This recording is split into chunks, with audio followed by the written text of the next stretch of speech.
Move! Get out of there! Don't you move! Don't! Move, don't! Move, don't! Get out! Oh.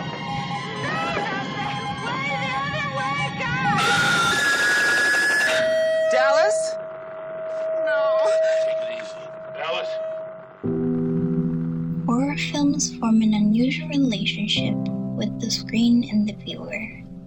They do not serve to encourage the viewer to continue watching.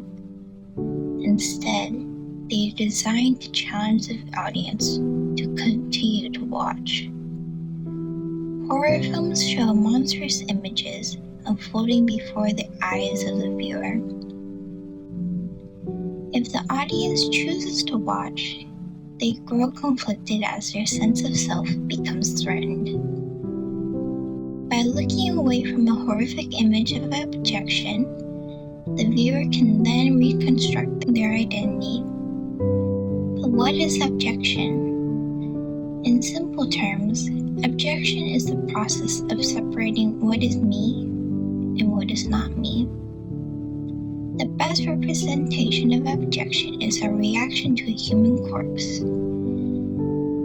A corpse is something that once was alive, but now isn't. It is present, but it is no longer what it once was. Our reaction is to feel frightened and repulsed, thereby choosing not to associate ourselves with the corpse. By choosing what we are not, we use abjection to determine our identity. I reject the corpse, so I am not the corpse.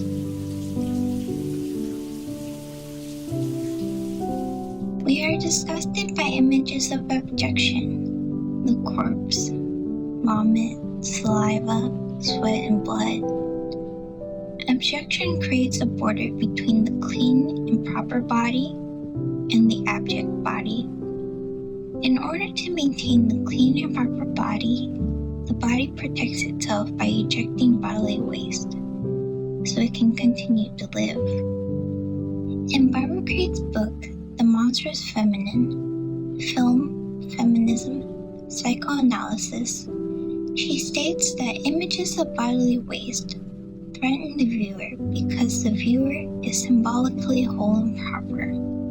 Because of this, these images fill the audience with disgust and loathing.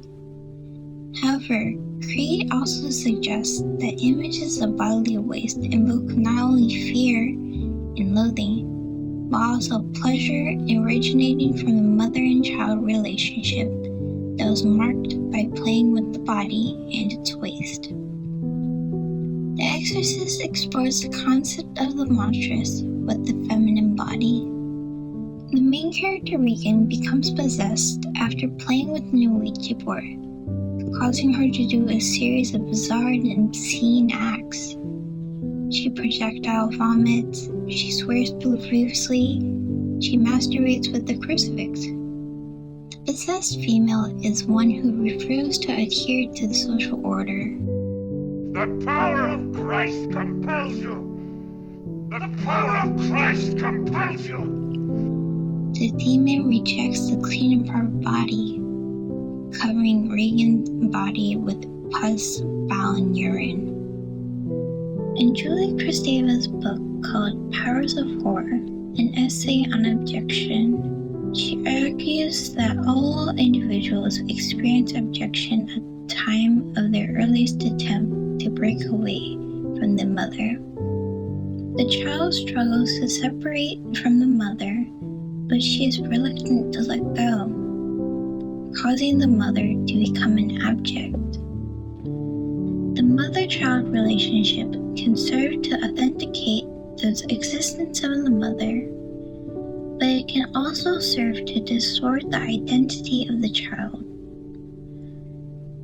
What The Exorcist does is it takes the audience back to the time of the infant's early relationship with the mother, and allows us to engage in this form of abjection vicariously. Regan is monstrous because she breaks the order that maintains the self's clean and proper body. and shows the fragility of these taboos. Her possession shows that the images of abjection can never be truly removed, but rather lie dormant until it can escape into the subject's identity. Abjection encourages desire, but must be ejected in the interest of preserving one's identity. I hope they are watching. They'll see. They'll see and they'll know, and they'll say, why, she wouldn't even harm a fly.